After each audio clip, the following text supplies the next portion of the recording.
अब दूसरा क्या है, पोषण के प्रकार। दूसरा क्या है, पोषण के प्रकार, टाइप ऑफ न्यूट्रिशन। न्यूट्रिशन है ना, वो कितने प्रकार के हैं वो भी हम लोग को देखना पड़ेगा। अब देखते हैं क्या है उत्तर। पोषण दो प्रकार के होते हैं। पोषण क्या होते हैं, दो प्रकार के होते हैं। ठीक है, कितने प्रकार के होते हैं, दो। अब क्या है, स्वपोषण और परपोषण। स्व का मतलब समझते हैं, यानी खुद। स्व का मतलब क्या होता है, खुद, यानी सेल्फ। इंग्लिश में क्या बोलता है, सेल्फ। सेल्फ डिपेंडेंट, इंग्लिश में क्या बोलता है, सेल्फ डिपेंडेंट। मैं खुद डिपेंड हूँ, मैं खुद कर सकता हूँ, उसको हम लोग क्या कहेंगे, स्वपोषण कहेंगे। और जो दूसरे पर निर्भर है तो उसको क्या कहेंगे, परपोषी कहेंगे। क्या कहेंगे उसको, परपोषण कहेंगे। जो दूसरे पर डिपेंड है उसको हम लोग क्या कहेंगे, परपोषण कहेंगे। तो चलिए हम लोग नीचे देखते हैं। सबसे पहले हम लोग देखेंगे क्या, स्वपोषण के बारे में। स्वपोषण किसे कहते हैं, what is self nutrition, what is self nutrition. ठीक है, व्हाट इज सेल्फ न्यूट्रिशन, मैंने बताया कि सेल्फ, ठीक है ना, यानी खुद हम लोग न्यूट्रिशन को कैसे पाते हैं, खुद हम लोग पोषण को कैसे पाते हैं। तो वो किसके अंतर्गत में आता है, जो खुद अपना पोषण लेता है। वो कौन लेता है, हम लोग लेते हैं ना, या कोई दूसरा आदमी लेता है, या फिर दूसरा चीज लेता है, क्या लेता है। अब हम लोग आगे देखते हैं कौन लेता है, देखते हैं। जिसमें जीव भोजन के लिए किसी दूसरे जीव पर निर्भर नहीं रहता हो, उसे ही स्वपोषण कहते हैं। जिसमें जीव भोजन के लिए किसी दूसरे जीव पर निर्भर नहीं रहता हो, उसे ही स्वपोषण कहते हैं। ठीक है, जैसे हम लोग दूसरे पर डिपेंड है। और यहाँ पे देखिए, पेड़ पौधे जो होता है ना, हरे पेड़ पौधे और शैवाल, हरे पेड़ पौधे क्या होता है, वो दूसरे पर डिपेंड नहीं है, वो अपने आप पे डिपेंड है। वो किसी का इंतजार नहीं करता है कि हमको कोई खाना ला के देगा तब मैं छोटा से बड़ा होऊंगा। ठीक है, पेड़ पौधे है, अब पानी डालिएगा फिर भी होगा, नहीं डालिएगा तो क्या, फिर भी हो जाएगा, पेड़ पौधे हो ही जाता है। ठीक है, यह कि थोड़ा सा शुष्क का मौसम होता है, जब उसमें कम थोड़ा ग्रो करता है। बरसात के मौसम में क्या होता है, थोड़ा सा वो ज़्यादा ग्रो करता है, बस अंतर उतना ही है। वो अपना पोषण कहाँ से लेता है, वो अपना पोषण जो होता है ना, सूर्य से लेता है। कहाँ से लेता है, सूर्य की किरणें से लेता है। ठीक है, नीचे जमीन से लेता है, जमीन उनका जो जड़ है समझिए वो वहाँ से खींचता है। बात समझे, उसके बारे में फिर आगे बताएंगे। ठीक है, अब हम लोग देखते हैं क्या है, हरे पेड़ पौधे और एक शैवाल। शैवाल भी यहाँ पे है। शैवाल का मतलब क्या होता है, शैवाल को आप जानेंगे कैसा है, उसका इंग्लिश में बोलते हैं स्पिरुलिना। स्पिरुलिना का जो होता है एक मेडिसिन भी होता है, आप नेट में सर्च करोगे ना तो स्पिरुलिना का मेडिसिन भी आता है। तो मेडिसिन तो नहीं कहेंगे उसको, मतलब उसको वही पोषक तत्व ही कहेंगे। क्या कहेंगे, पोषक तत्व। जो पेशेंट जो बहुत कमजोर हो जाते हैं तो उसको दिया जाता है, ताकि उसको उर्वरा शक्ति जो है, उसके अंदर जो ऊर्जा है, ताकत है, थोड़ा सा और बढ़ जाए। वो ऐसा नहीं है कि वो दवाई को दिए और समझे कि आपको वो उसका बीमारी खत्म हो गया, ऐसा नहीं है। वो स्पिरुलिना। ठीक है, अब शैवाल तो उसी को कहते हैं। अब शैवाल है क्या, आप लोग देखोगे कि जब नदी में पानी सूख जाता है, ठीक है ना, तो पानी के ऊपर क्या होता है, एक परत जमता है कि नहीं, परत जमता है, तो उस ग्रीन कलर का परत होता है। एक हम लोग को बोलते हैं ललंदी बोलते हैं। तो ललंदी जो होता है ना वो थोड़ा मोटा मोटा होता है, लेकिन जो शैवाल जो होता है वो बिल्कुल बारीक होता है, महीन होता है। लेकिन एक दिन क्या होता है, धीरे धीरे जमते क्या होता है, वो मोटा हो जाता है।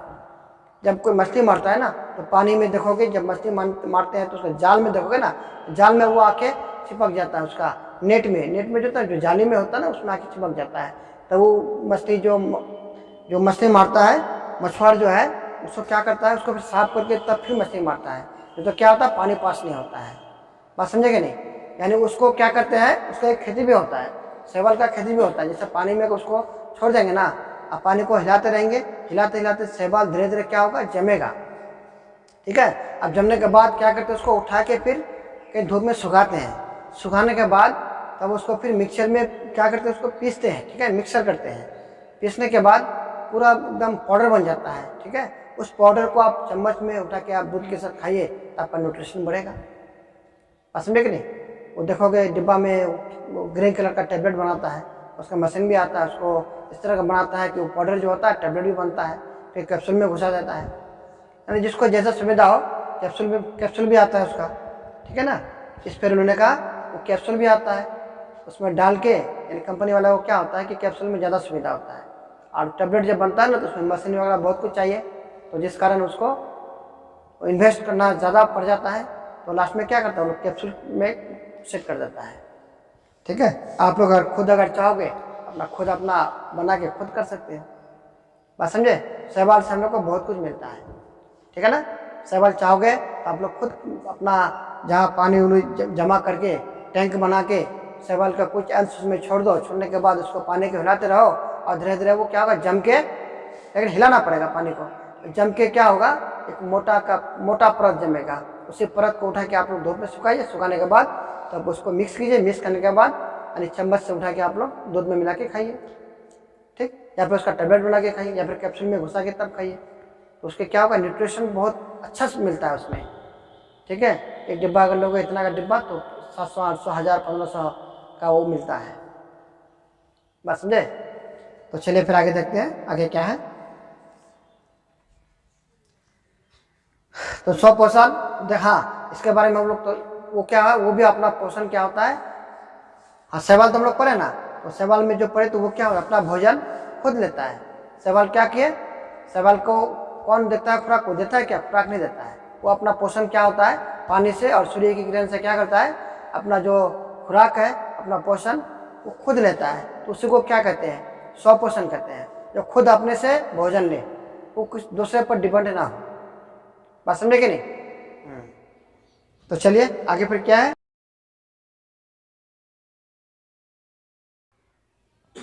परपोषण किसे कहते हैं।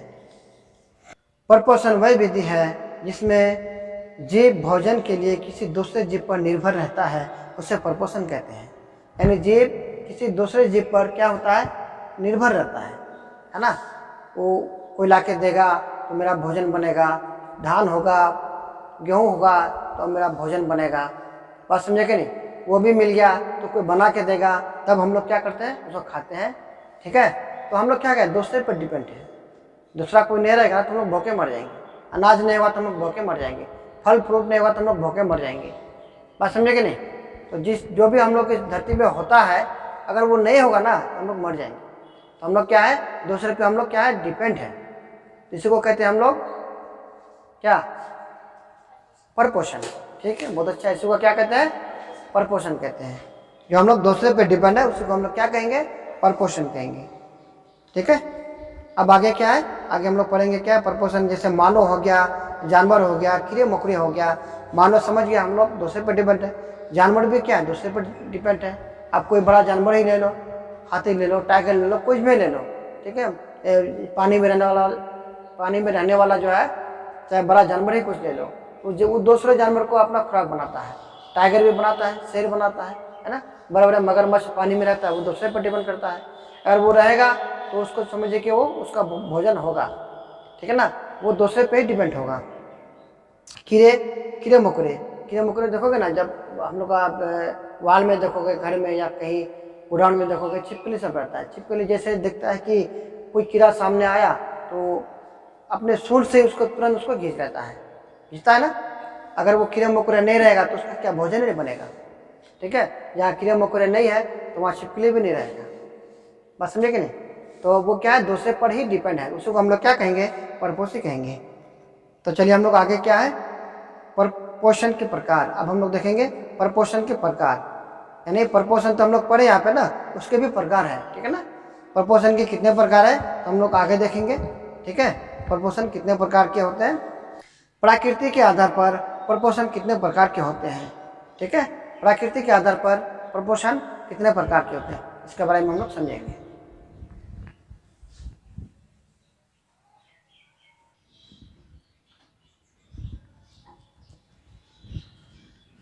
तो चलिए अब हम लोग फिर से पढ़ेंगे क्या, परपोषण के प्रकार। यानी ऊपर में हम लोग क्या पढ़े, परपोषण तो पढ़े ही, लेकिन वो अब प्रकार में आ गया, वो कितने प्रकार के होते हैं, ठीक है ना। परपोषण भी कितने प्रकार के होते हैं। उससे पहले हम लोग क्या पढ़े, सबसे पहले यहाँ देखिए पोषण के प्रकार। पोषण के प्रकार दो प्रकार के होते हैं, क्या, स्वपोषण और परपोषण। अब उसमें परपोषण के भी प्रकार निकल गए हैं। आगे चल के क्या है, परपोषण के भी प्रकार निकल गए हैं। तो परपोषण के प्रकार, ये प्रकृति के आधार पर परपोषण कितने प्रकार के होते हैं, ठीक है ना।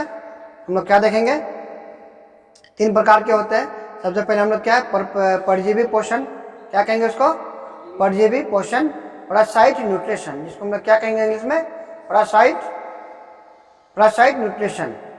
और दूसरा क्या है, मृत्युजीवी पोषण, ठीक है ना, इसको इंग्लिश में क्या कहते हैं, सेप्टोफाइट न्यूट्रिशन।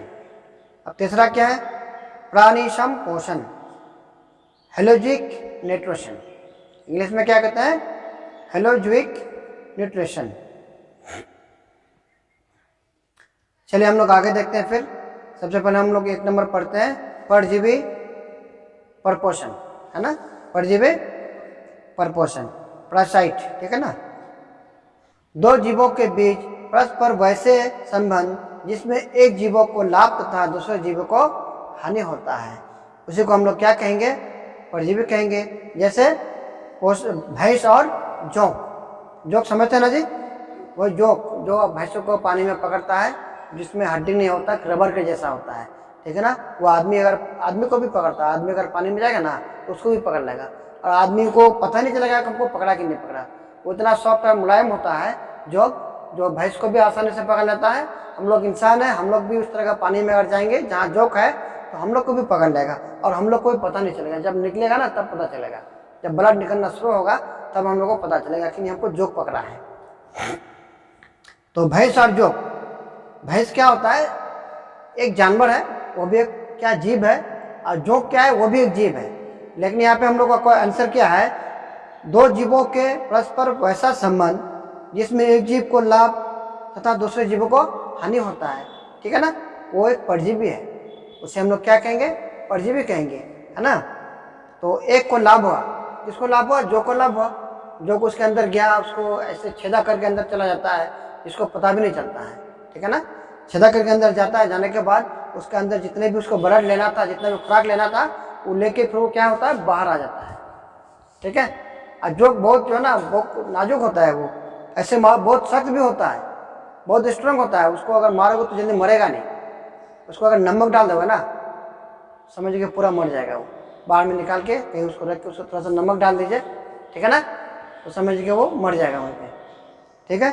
और उसके बाद या फिर कोई गर्म चीज़ डाल दोगे ना तो वैसे भी मर जाएगा। वो तो हमेशा पानी में रहने वाला है, बाहर में आके जब उसको गर्म चीज़ डाल दोगे तभी वो मर जाएगा, ठीक। उसके बाद फिर उसमें क्या है, देखो आगे क्या है, मानव के सिर यानी बालों में रहने वाले जूं होता है ना जी, एक परजीवी है। जूं मतलब माथा में रहता है, ठीक है। लेडीज़ों का ज़्यादा होता है क्योंकि उसमें बाल ज़्यादा होता है। तो जूं जो होता है ना, वो ढेला, इसको क्या बोलते हैं हम लोग, ढेला भी बोलते हैं, छोटा छोटा को खुई भी बोलते हैं, और थोड़ा सा बड़ा होता है उसको लिखी भी बोलते हैं, है ना। तो सब जानते ही है। तो ढेला बड़ा होता है तो ढेला बोलते हैं उसको, ठीक है। और थोड़ा सा छोटा छोटा होता है तो उसको क्या बोलते हैं, बिल्कुल क्या बोलते हैं, लिखी बोलते हैं उसको, लिखी, छोटा छोटा को लिखी बोलते हैं। और जब वो बाल में लगा हुआ रहेगा, लगता है कि अंडा कत रहा है, उसको हम लोग क्या कहेंगे, लिखी कहेंगे उसको हम लोग, ठीक है, हम लोग अपने भाषा में। अब कौन कहाँ क्या बोलता है वो अपना अपना भाषा है सबका, ये कोई किताबों में लिखा हुआ नहीं है जी, सबका अपना अपना भाषा है। तो किताबों में जाइएगा तो जूं बोलेगा, ठीक है। हिंदी भाषा में उसको क्या बोलते हैं, जूं बोलते हैं। जो मानव के शरीर में रहता है, जो मानव के माथे में बाल में रहता है, तो किसको फायदा होता है, हमको फायदा होता है, और हम लोगों को क्या होता है, नुकसान होता है। एक जीव को फायदा है ना, यानी उसको लाभ, और दूसरे जीव को हानि, उसी को हम लोग क्या कहेंगे, परजीवी कहेंगे। जो उसको एक नाम भी दिया गया, उसको एक्सटर्नल, है ना, जो मतलब बाहरी रहता है।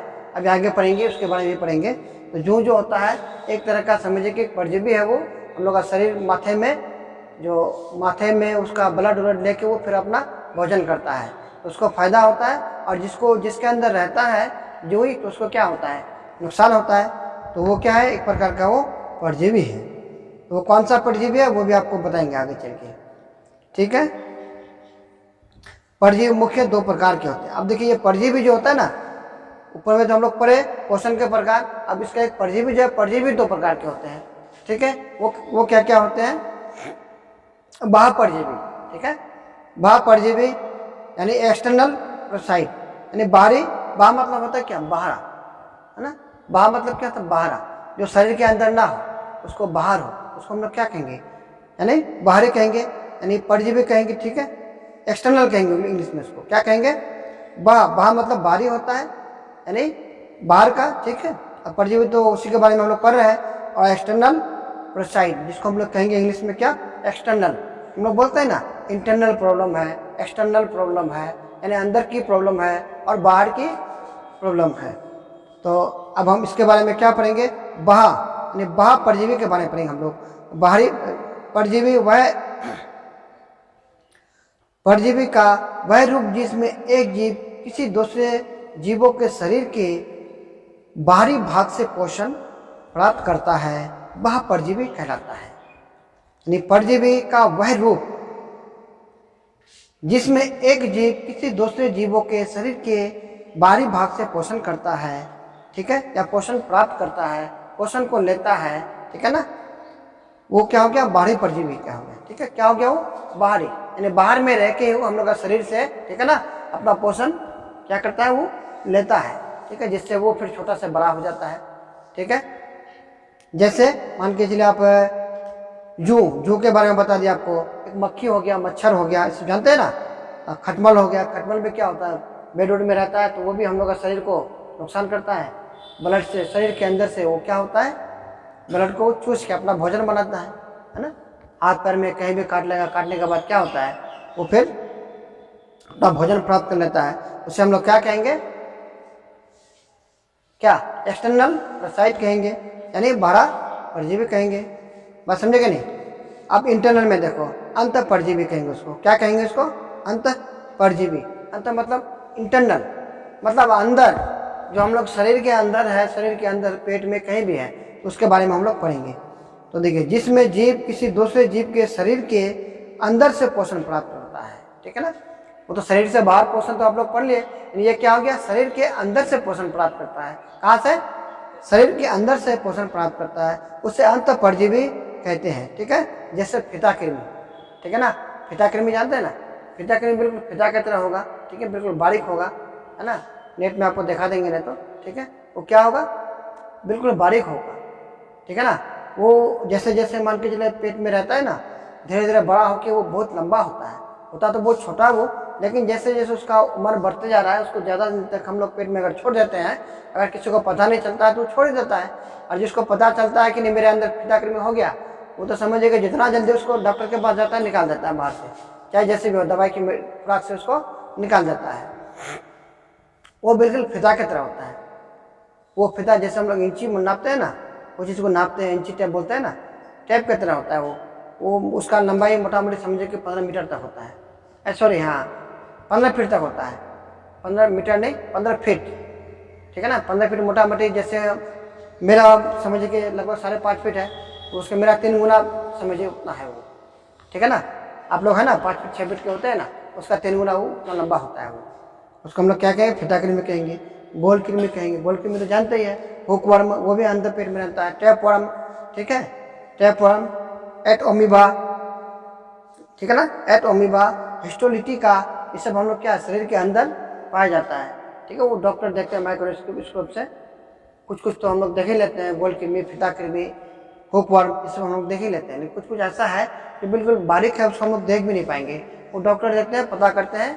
कोई जब स्टूल वगैरह हम लोग टेस्ट करता है ना, जब कोई देखता है कि किसी किसी का पेट में जो होता है ना कि वो पेट खराब हो जाता है, बार बार कब्जियत हो जाता है, तो डॉक्टर क्या करते हैं, उसका स्टूल लेके उसको चेक करते हैं। स्टूल समझते हैं ना, टॉयलेट को लेके, ठीक है ना, टॉयलेट को लेके जाए, स्टूल को लेके, पाखना को लेके जिसको बोलते हैं, उसको लेकर डॉक्टर को क्या करते हैं, वो टेस्ट करता है उसका, तब उसके अंदर पता चलता है कि उसके अंदर क्या क्या है, ठीक है, कौन सा परजीवी है, उससे पता चलता है। तो डॉक्टर जो स्टूल चेक करता है ना कोई पेशेंट का, तो क्या चेक करता है, बस वही सब चेक करता है कि इसके अंदर तो ऐसा कोई परजीवी तो नहीं है, तो जिसके कारण जो है इसका पेट बार बार खराब हो रहा है। बात समझे कि नहीं। तो डॉक्टर क्या करते हैं, स्टूल को चेक करते हैं, ठीक। आगे देखिए, अब मृत्यु परजीवी, दूसरा क्या है, मृत्यु से समझते हैं ना, जिसको मृत्यु हो गया किसी का, बोलते हैं ना हम लोग, मृत्यु हो गया, मौत हो गया, बोलते हैं कि नहीं। तो समझिए वो डेड बॉडी हो गया, वो मर गया तो क्या हो गया, वो डेड बॉडी हो गया। तो यहाँ क्या है, मृत्यु से वही समझो कि डेड बॉडी, हम लोग क्या कहेंगे, मृत्यु परजीवी, ठीक है। उसका इंग्लिश तो आप देख ले क्या है, मृत्यु परजीवी। उसको इंग्लिश में क्या कहते हैं, सेप्रोफाइट, इंग्लिश में क्या कहते हैं, सेप्रोफाइट, ठीक है, जिसमें जीव अपना पोषण, जिसमें जीव, कोई भी जीव जंतु होता है ना, अपना पोषण जो होता है वो क्या करते हैं, जीव अपना पोषण सड़े गले एवं मरे हुए जीव जंतुओं से प्राप्त करता है, मृतोपजीवी कहलाते हैं। क्या कहते हैं उसको, मृतोपजीवी। देखोगे कहीं कीड़ा मकोड़ा मर जाता है या जीव जंतु कहीं मर जाता है ना, जीव वगैरह जानवर वगैरह मरता है तो उसमें तरह तरह के कीड़ा, ठीक है ना, उसको पकड़ता है कि नहीं, तो वही सब है। तो उसमें क्या, कौन सा कीड़ा उसमें जाके बैठता है, कौन सा परजीवी बैठता है, कवक, जीवाणु, विषाणु, प्रोटोजोआ इत्यादि बहुत सारे इस तरह का होते हैं जो उसको अंदर जाके उसका पोषण बाहरा यानी मृतोपजीवी से लेता है, ठीक है ना, डेड बॉडी से लेता है। कौन लेता है, मृतोपजीवी। मृतोपजीवी क्या क्या है, हुक्म है, पोषण है, सॉरी कवक है, जीवाणु है, विषाणु है, प्रोटोजोआ है, ये सब क्या है, मृतोपजीवी है। क्या है ये, मृतोपजीवी। ये कहाँ से पोषण करता है, वो डेड बॉडी से, जो मरे हुए सड़े हुए हैं तो कहीं फेंक देते हैं हम लोग, वहाँ से वो लोग अपना पोषण क्या करता है, प्राप्त करता है। अब हम लोग आगे देखते हैं, आगे क्या है, प्राणी संपोषी। क्या है, प्राणी संपोषी, ठीक है। तो प्राणी संपोषी यानी पोषण कितने प्रकार के था, 3 प्रकार के था ना, 2 प्रकार के था,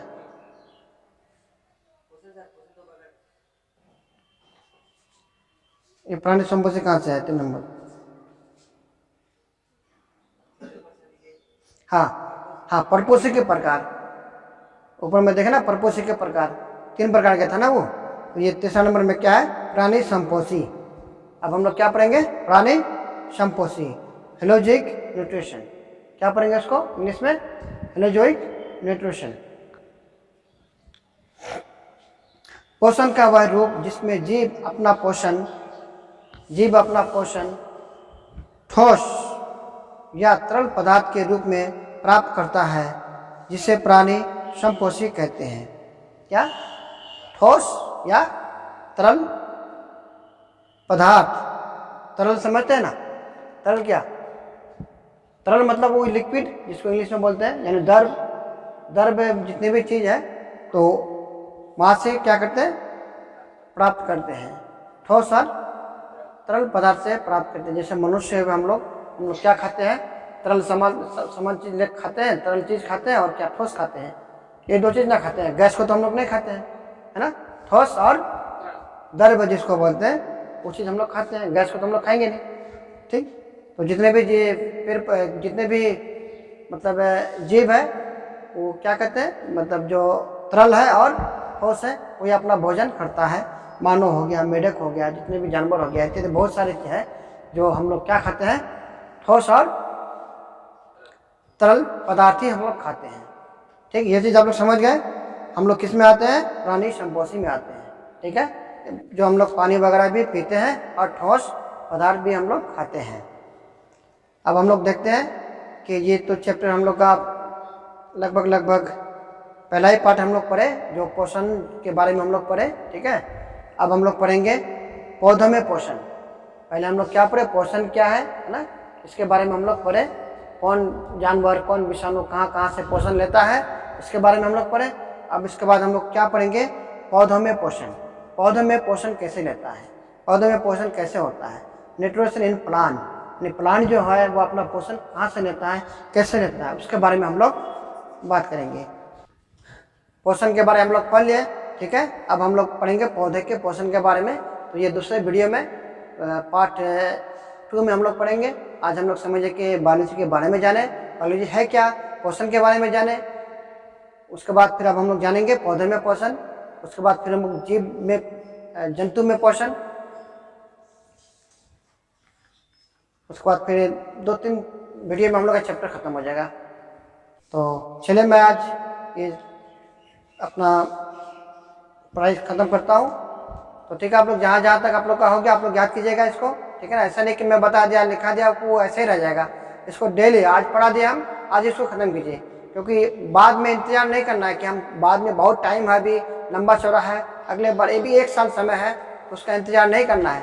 जितना भी टास्क आपको मिलता है उस साथ साथ आपको ख़त्म कर देना है। जो भी करना है प्योर नोट्स जो भी करना है आपको याद करना है, तो आज पढ़ा है आपको, आज ही इसको ख़त्म कर दीजिए। कल फिर हम लोग दूसरा वीडियो डालेंगे उसमें, ताकि आप दूसरा वीडियो का फिर तैयारी करें, क्योंकि बहुत सारे सब्जेक्ट हैं। ये तो आज पहला है, बायोलॉजी है, उसके बाद हम लोग केमिस्ट्री भी चालू करेंगे। मैथ तो चालू हो ही गया है, लेकिन अब वीडियो में नहीं डाला है, वो भी हम लोग डाल देंगे। 2-4 दिन के अंदर कुछ कुछ हम लोग डालते रहेंगे। अब तो जितने भी आप लोग स्कूल के बच्चे हैं, उसके अलावा कोचिंग के बच्चे हैं, और भी जो वीडियो मेरा देख रहे हैं, आप लोग भी इसको रेगुलर इसमें जुड़ते रहिए। ज़्यादा नहीं, इसमें सब्सक्राइब कर दीजिए, और ऐसा पैसा भी आपको नहीं लगता है। इसको सब्सक्राइब कर दीजिए, करने के बाद जैसे जैसे मेरा वीडियो आते रहेगा, अपलोड होते रहेगा, वो आपको मिलते रहेगा। आप इसको सब्सक्राइब कीजिए, उसके बाद बेल आइकन का घंटी भी दबा दीजिए, ताकि आने वाले वीडियोस आपको मिलते रहे। और अच्छा लगे, पढ़ाई बढ़िया लगे, तो आप लोग इसको शेयर जरूर कीजिए, ताकि जितने भी फ्रेंड्स हैं जो मैट्रिक में पढ़ते हैं, या इस बार जो मैट्रिक में जा रहे हैं, समझिए जो मैट्रिक की तैयारी कर रहे हैं, वो अगर इसको अच्छा से समझना चाहेंगे तो इस वीडियो को ज़रूर देखें। और जहाँ कोचिंग वगैरह पढ़ते भी हैं, वहाँ भी पढ़िए, और इसको भी साथ साथ थोड़ा सा 1-2 घंटा समय निकाल के इसका भी तैयारी कीजिए, ताकि ज़्यादा से ज़्यादा समझ में आए। आप लोग तो जानते ही हैं कि कोई भी चीज़ को हम लोग बार बार पढ़ते हैं तो हम लोगों को ज़्यादा समझ में आता है। ठीक है दोस्तों, थैंक यू, आदाब, नमस्कार।